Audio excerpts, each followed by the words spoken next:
saya ingin memberikan pesan bahwa tokoh-tokoh Nusantara zaman dahulu itu sangat besar, sangat hebat, sangat tangguh, sangat handal, dan mereka bukan orang sembarangan.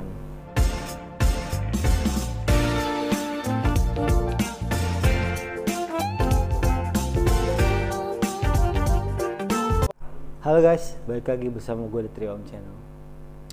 Kali ini gue sendiri, gak ada teman sama Om Indra ataupun Om Kia. Kali ini gue mau ngobrol soal tokoh-tokoh Nusantara yang moksa, atau bisa dibilang raja-raja di Nusantara yang pernah moksa. Beberapa informasi yang gue dapat, ada 3 raja dan 1 mahapati. Kalau kalian tahu apa itu moksa, mungkin kalian sering dengar yang namanya moksa. Menurut yang saya baca adalah moksa itu berpindah dari alam manusia ke alam gaib. Yang intinya adalah orang-orang tersebut melakukan proses laku tirakat yang sangat lama hingga akhirnya bisa moksa. Tokoh yang pertama adalah Prabu Siliwangi. Itu adalah raja kerajaan Pajajaran yang pernah memerintah sekitar abad 18. Prabu Siliwangi itu adalah gelar raja, dan yang kebetulan yang raja yang moksa itu adalah Prabu Siliwangi, kalau nggak salah antara Prabu Siliwangi keempat atau ketiga, saya lupa. Namanya adalah Sri Baduga Maharaja. Beberapa informasi mengatakan bahwa beliau itu moksa dikarenakan beliau dipaksa untuk berpindah dari agama beliau ke agama Islam. Tapi beberapa informasi lagi yang mengatakan bahwa sebenarnya beliau sudah beragama Islam karena beliau, istrinya adalah Nyai Subang Larang yang merupakan putri dari Kiai besar di zamannya, dan secara logis sih nggak mungkin ya Kiai besar memberikan izin anaknya menikahkan dengan orang selain yang beragama Islam. Ini hanya asumsi saya, karena sekali lagi semuanya harus dijelaskan secara ilmiah, karena saya hanya mendengar beberapa versi. Prabu Siliwangi ini beberapa informasi mengatakan bahwa hilang alias moksanya adalah di Gunung Salak bersama sisa-sisa beberapa pasukannya.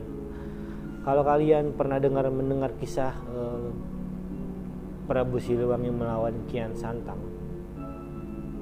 itu adalah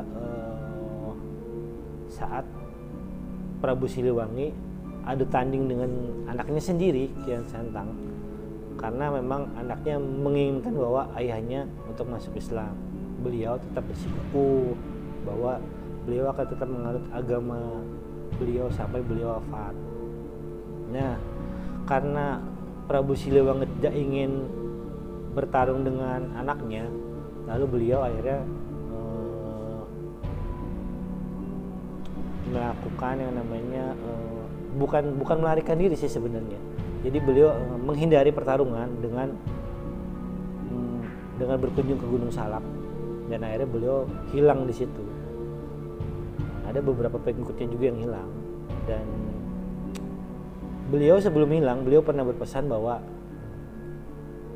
saya akan tetap menjaga anak cucu keturunan saya dimanapun dia berada, dimanapun mereka berada, karena memang anak cucu saya itu memang saya akan menjaganya. Itu soal Prabu Siliwangi. Yang kedua adalah Gajah Mada, Mahapati Gajah Mada.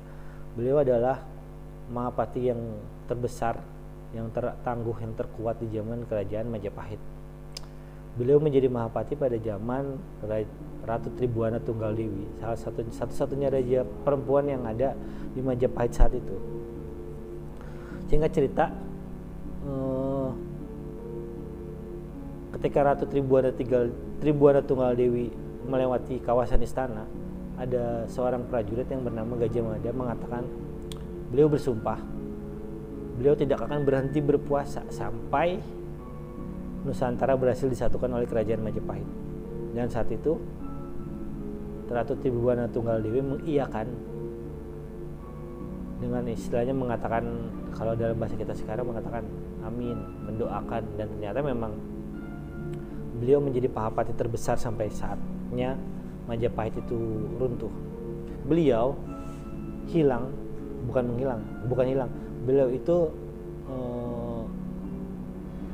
moksa setelah sebelumnya terjadi sebuah tragedi perang Bubat, di mana saat kerajaan Sunda ingin berkunjung ke Majapahit, beliau ingin menganggap bahwa Ratu Dyah Pitaloka, Putri Dyah Pitaloka adalah sebagai hasil tawanan, bukan sebagai pertemanan sih sebenarnya. Jadi kan karena memang Prabu Hayam Wuruk sangat mencintai Putri Dyah Pitaloka, tapi Pati Gajah Mada menginginkan hal yang lain. Itu hanya beberapa versi ya menurut saya. Sampai akhirnya raja dan prajurit-prajurit yang berkunjung tersebut dari kerajaan Sunda meninggal, tewas semuanya, dan tersisa hanya Putri Dyah Pitaloka. Beliau pun akhirnya mempertahankan diri dengan membunuh dirinya sendiri karena beliau ingin menanggung harga dirinya sebagai seorang wanita Sunda. Dan setelah kejadian itu, Pati Gajah Mada diusir oleh Prabu Hayam Wuruk. Ada dua versi yang mengatakan bahwa sebenarnya beliau nggak moksa, tapi beliau memang wafat dan meninggal karena sakit. Tapi beberapa versi mengatakan bahwa beliau memang moksa karena kejadian perang Bubat tersebut. Dan kalau menurut ditelisik memang sampai saat ini makam dari Pati Gajah Mada tidak ada dan tidak ditemukan sih memang sebenarnya. Itu soal Pahapati Gajah Mada. Yang ketiga adalah Prabu Brawijaya V. Prabu Brawijaya V ini bisa dibilang adalah raja terakhir Majapahit sebelum akhirnya pecah. Karena saat beliau memimpin, kerajaan Majapahit itu selalu dirongrong oleh kerajaan-kerajaan kecil dan para pemberontak yang ingin menguasai Majapahit.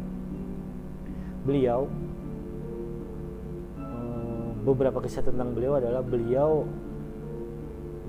ketika dikunjungi oleh Syekh Maulana Malik Ibrahim atau Sunan Gresik, beliau sangat kagum dengan kecantikan Dewi Sari, putri dari Raja Cermain yang kebetulan ikut dari rombongan Syekh Maulana Malik Ibrahim. Beliau mengatakan kepada Syekh, saya ingin masuk Islam asalkan bisa menikahi Putri Dewi Sari. Tapi kebetulan lamaran beliau ditolak oleh Syekh Maulana Malik Ibrahim karena beliau masuk Islam tidak secara ikhlas. Barulah kemudian beberapa kejadian setelahnya beliau akhirnya diketemukan oleh Sunan Kalijaga. Sunan Kalijaga lah yang memberi nasihat-nasihat soal agama Islam kepada beliau, Prabu Brawijaya V. Hingga akhirnya suatu peristiwa Prabu Brawijaya V terketuk hatinya dengan mengatakan ingin masuk Islam. Tapi Sunan Kalijaga memberi syarat bahwa kalau beliau ingin masuk Islam, beliau harus ikhlas. Dan Prabu Brawijaya V mengatakan, saya ikhlas, kalau kau tidak percaya kau boleh memotong rambutku. Karena memang beliau sudah ikhlas, Sunan Kalijaga akhirnya berhasil memotong rambutnya Prabu Brawijaya V. Setelahnya Prabu Brawijaya V lebih sering bertafakur, melakukan laku tirakat. Salah satu tempat favoritnya adalah di Gunung Lawu. Dan di tempat itulah beliau moksa, menghilang. Setelahnya tidak diketahui lagi keberadaannya. Itu nomor 3. Nomor 5 adalah Prabu Jayabaya, Raja Kediri antara tahun 1135 dan 1157 Masehi. Beliau adalah pewaris tahta Prabu Erlangga yang mendapatkan jatah di wilayah Jenggala. Jadi Prabu Erlangga itu membagi dua kekuasaannya menjadi dua. Wilayah Jenggala yang dipimpin oleh Prabu Jayabaya. Wilayah Jenggala yang dipimpin oleh Prabu Jayabaya dan wilayah Panjalu yang dipimpin oleh Jayasabha. Beliau ini, Prabu Jayasabha dan Jayabaya itu bersaudara. Kemudian pada suatu peristiwa kedua Prabu tersebut bertarung dan akhirnya dimenangkan oleh Prabu Jayabaya. Dan akhirnya dua kerajaan tersebut bersatu. Karena rasa bersalahnya yang sangat besar, karena telah membunuh saudara kandungnya sendiri, beliau lebih memilih untuk menyendiri setelah beliau mangkat, karena memang rasa bersalah beliau itu lebih besar dibandingin nafsu duniawi beliau. Karena beliau lebih sering melakukan laku tirakat, sampai akhirnya beliau moksa, menghilang. Sampai saat ini tidak diketahui di mana beliau moksa, karena memang informasinya sedikit. Tapi sebelum beliau menghilang, beliau sudah memberikan beberapa ramalan yang kalau kalian menonton video sebelumnya, kalian tahu apa itu ramalan Jayabaya. Itu adalah tokoh-tokoh Nusantara yang moksa menurut kami dari Triom Channel. Sebenarnya ada dua tokoh lagi yang ada Sabdo Palon dan Naya Genggong, yang tapi soal ini saya masih rancu informasi karena informasinya masih simpang siur. Saya tidak tahu itu siapa. Saya sampai saat ini masih kekurangan informasi soal siapakah Sabdo Palon dan Naya Genggong tersebut. Dan selanjutnya adalah tokoh Supriyadi, pemimpin pemberontakan Peta di Blitar. Beberapa informasi mengatakan bahwa Supriyadi itu moksa karena beliau itu adalah salah satu pelaku tirakat yang sangat handal. Cuman kalau menurut saya sangat tidak mungkin sih kalau menurut saya untuk di zaman saat itu ada orang yang moksa. Mungkin beliau sudah wafat, cuman memang mayatnya tidak diketahui mungkin mayatnya memang disembunyikan oleh pemerintahan Jepang saat itu. Hanya itu saja sih yang bisa saya sampaikan. Saya ingin memberikan pesan bahwa tokoh-tokoh Nusantara zaman dahulu itu sangat besar, sangat hebat, sangat tangguh, sangat handal, dan mereka bukan orang sembarangan. Mereka menjadi raja pun atau menjadi mahapatih pun itu bukan orang sembarangan, melalui proses yang sangat panjang. Dan kita harus bangga bahwa bangsa kita punya tokoh-tokoh yang sangat besar.